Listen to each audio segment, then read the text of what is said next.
Cada pessoa se adapta ao mundo dos espíritos de um modo diverso, porque somos diferentes.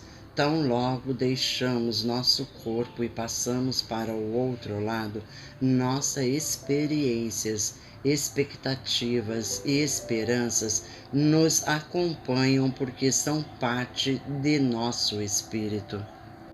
Eu me lembro, e isso já faz um bom tempo, quando apareceu um daqueles pregadores que costumam vociferar sobre os males do inferno. Durante anos, ele percorreu as estradas empoeiradas de remotas províncias, nos mais isolados vilarejos e povoados canadenses, mostrando sua visão de Deus, da moralidade e da vida após a morte. Ele era um homem bom, que realmente acreditava no que pregava. Era também um dos poucos que colocava em prática o que ensinava.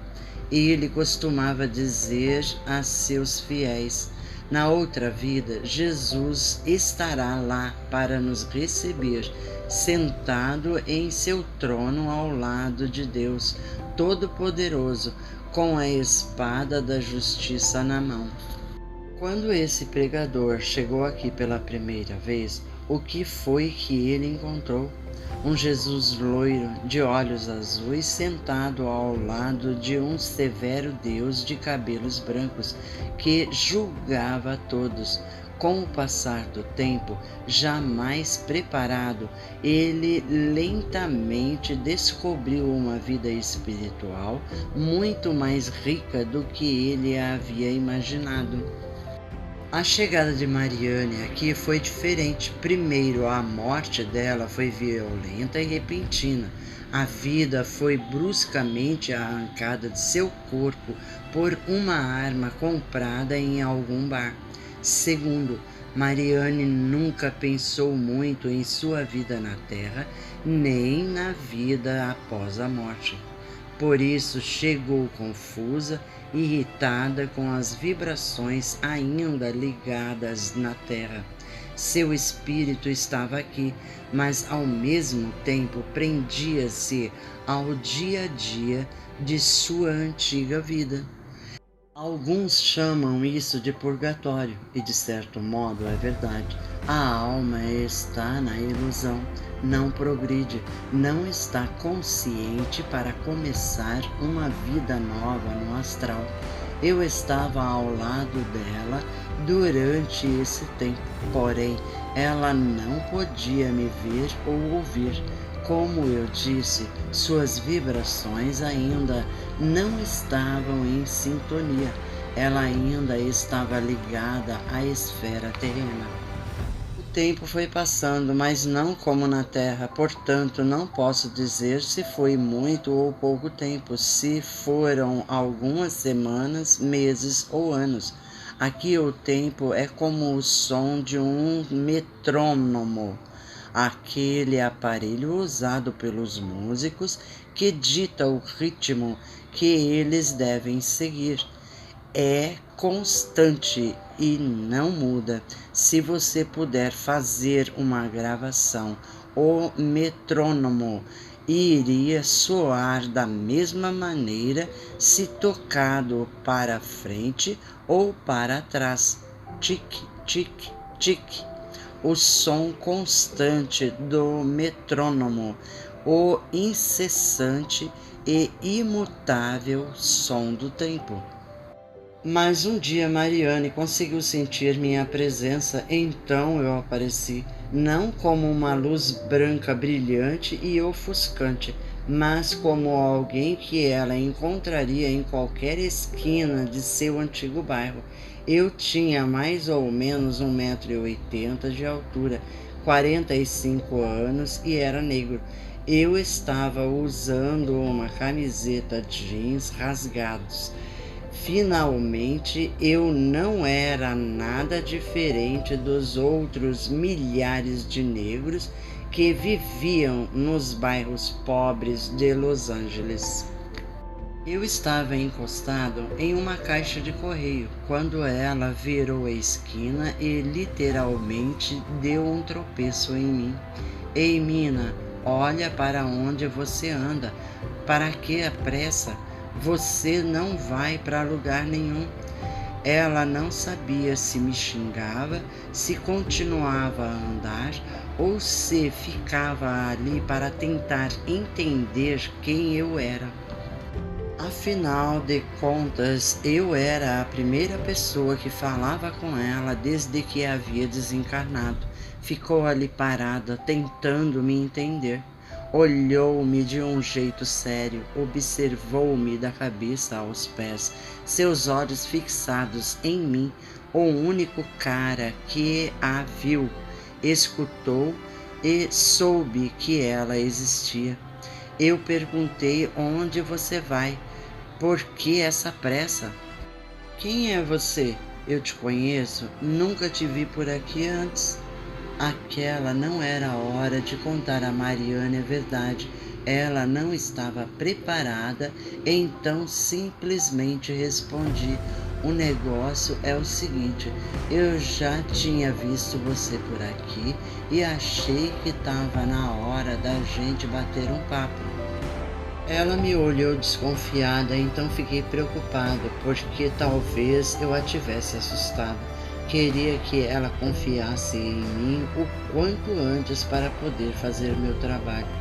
Escuta, Mariane, achei que você ia gostar de conversar com alguém.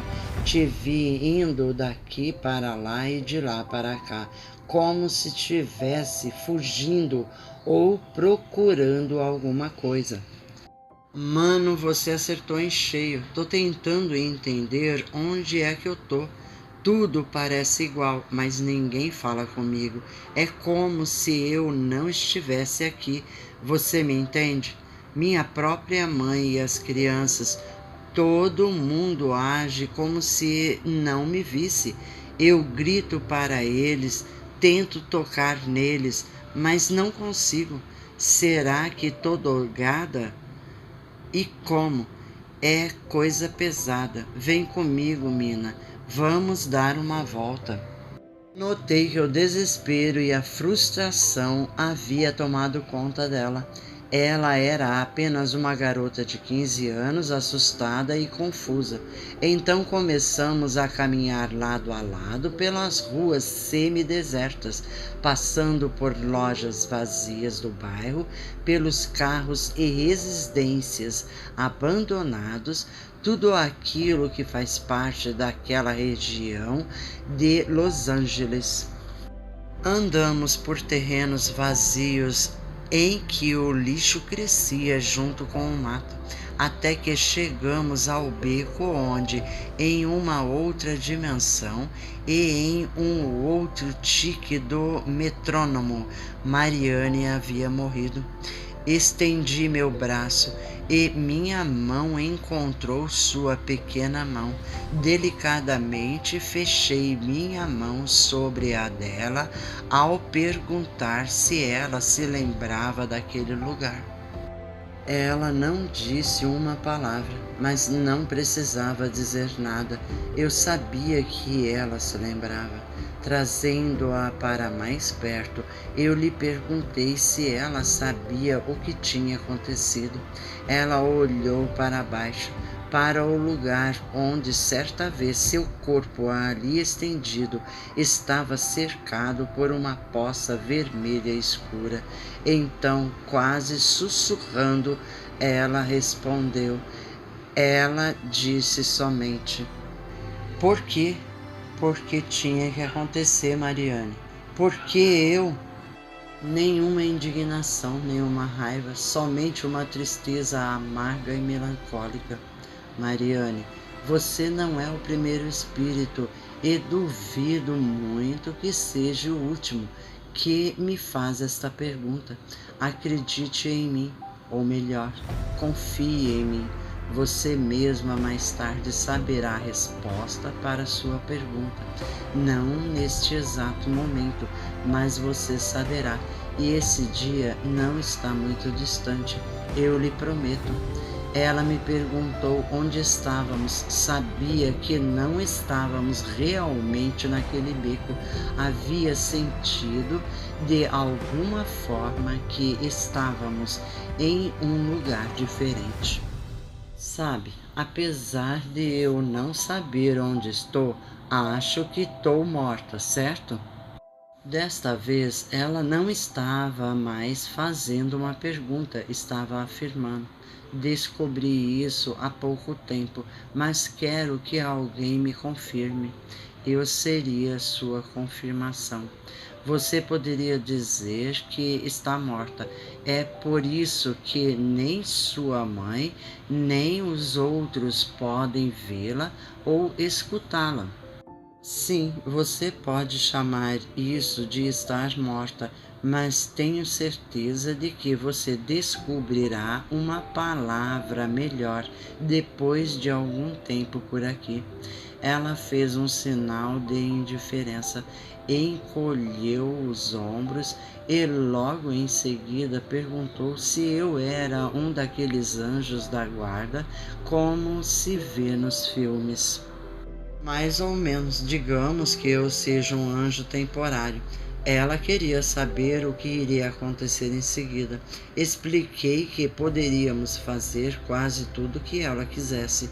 Disse-lhe que deveríamos conversar, mas antes de tudo, a primeira coisa que deveríamos fazer era sair daquele beco. O que aconteceu aqui terminou. É hora de largar isso tudo. Ela concordou. Ninguém é forçado, convencido ou pressionado a fazer alguma coisa deste lado. O livre-arbítrio é respeitado, porque vai abrir as portas ao progresso e à evolução da alma. Nenhum anjo da guarda ou um espírito iluminado pode lapidar a alma do outro. Cada espírito tem de fazer isso por conta própria. Uma luz pode iluminar o caminho, mas o trabalho é por sua conta. Quando estávamos voltando para a esquina onde nos encontramos, Mariane parou de repente, como se tivesse esquecido algo naquele beco. Ela tinha uma dúvida e essa dúvida acabou se tornando o início de algumas conversas longas e interessantes. Ficou claro que ela levara a sério o que eu tinha dito sobre a necessidade de conversarmos. Eu morava neste bairro, dá uma olhada, é imundo e quando fica quente esse lugar fede, cheira a podridão. Quando a gente estava naquele beco, você me disse que lá era o lugar onde eu tinha que morrer. Isso quer dizer que eu tinha que viver aqui também? Só pude responder que sim, era o destino dela. Ela olhou bem em meus olhos e então pude ver sua raiva, ódio e frustração. Parecia que ela estava me culpando pelo modo como viveu e morreu. Que papo furado, sabe, meu chapa? Quando eu morava neste buraco, parecia que não tinha outra saída. Não importava o que eu fizesse, tudo terminava numa cagada. E então eu me ferrava. Que tipo de destino é esse? Dá um tempo, eu nunca tenho direito a nada? Sinceramente, essa era uma pergunta difícil e eu tinha a sensação de que havia mais coisas por vir, porque ela não começou a conversar com algo fácil como os anjos têm sexo? Essas perguntas sobre destino são complicadas. Alguns acontecimentos têm de acontecer, mas nós temos escolhas. Não somos reféns do destino. Mas como é que eu poderia passar isso para uma garota de 15 anos que mal tinha começado a entender onde estava? Então tive uma ideia. Ei, esta rua é próxima da rua onde você morava. Que tal darmos uma passada lá? Você se incomoda? Ela concordou e então começamos a caminhar. Conforme caminhávamos, 1000 pensamentos vieram à minha cabeça. Eu tinha a sensação de que Mariane havia ouvido um monte de papo furado durante sua curta vida. Eu sabia o que eu queria dizer, mas para que ela confiasse em mim, eu teria de usar as palavras certas. Chegamos à esquina do quarteirão onde ela morava. Ela fez um sinal com a cabeça para atravessarmos a rua. Sua casa era a terceira à esquerda. Era ali que ela morava com uma mãe que cheirava cocaína e seus 7 irmãos. Tudo bem, nós não temos de entrar lá, podemos ficar por aqui, mas quero que você faça uma coisa. Então, lentamente, mas com firmeza, eu disse a ela para pensar sobre aquela rua. Pedi para que ela se imaginasse saindo de casa, entrando num carro e dirigindo naquela mesma rua. Feche os seus olhos e imagine isso. Você está a caminho de sua escola ou indo à casa de algum amigo. Perceba, Mariane, como você passa pelas mesmas casas, lojas, esquinas e cruzamentos do dia após dia, sem prestar atenção. Se está num carro, você está atenta às placas, aos semáforos e aos carros à sua volta, mas o resto passa despercebido. Com os olhos fechados, ela fez o que eu pedi, mas disse que nada disso fazia sentido para ela. Ignorei o que ela disse e continuei.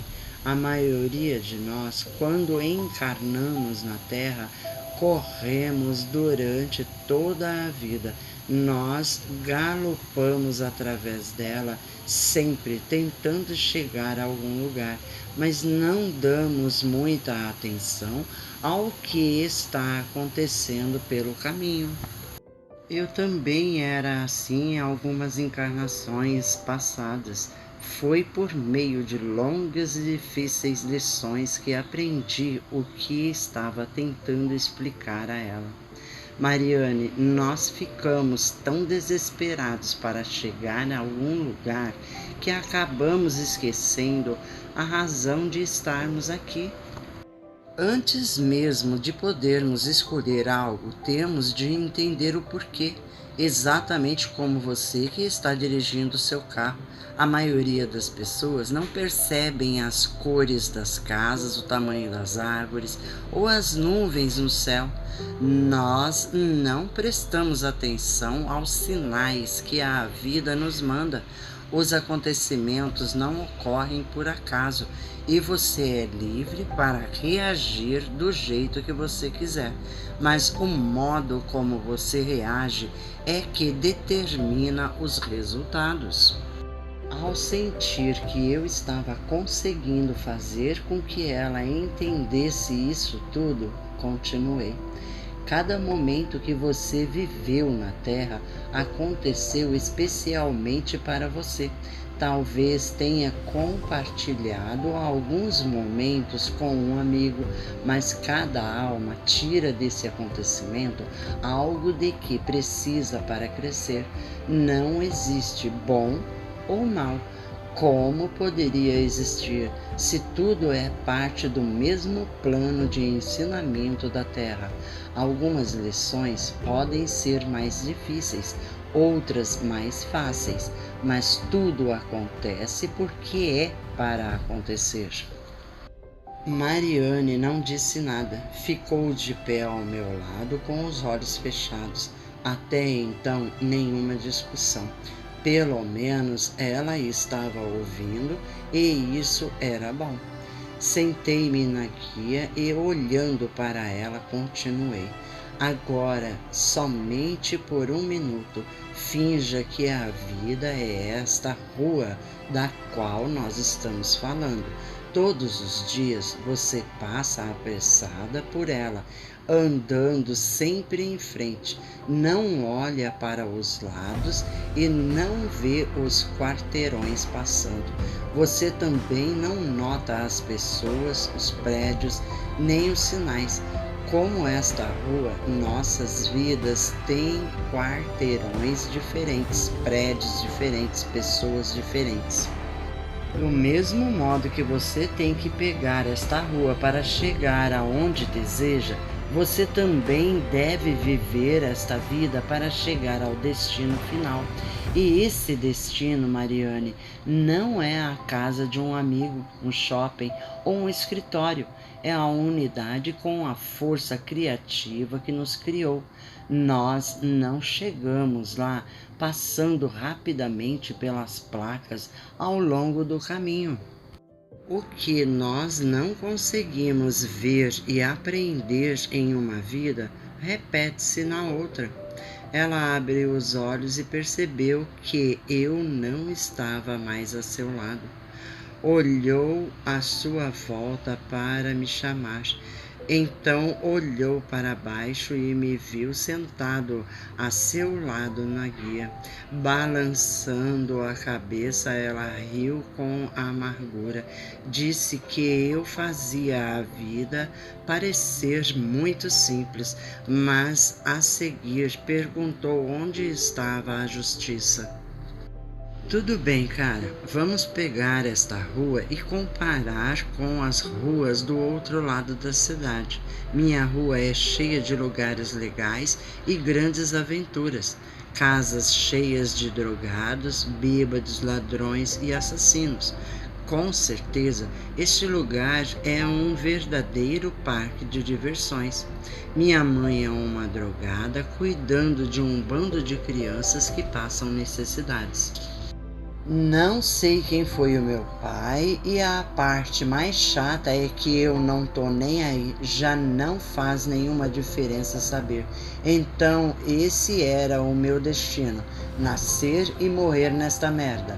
Ela continuou, bem, tem uma outra rua, não é longe daqui, e sabe o que tem lá? Palmeiras e gramas cortadas. As crianças que moram lá realmente andam de carro e vão ao shopping. Não vem com esse papo de escolhas. Eu não tinha escolha. Eu nasci na favela e morri na favela. Ela continuou a falar, suas palavras cortavam o ar com a raiva e a amargura. Porque as minhas lições foram mais difíceis do que as dos garotos brancos do outro lado da cidade. Porque eu devia sofrer mais do que eles.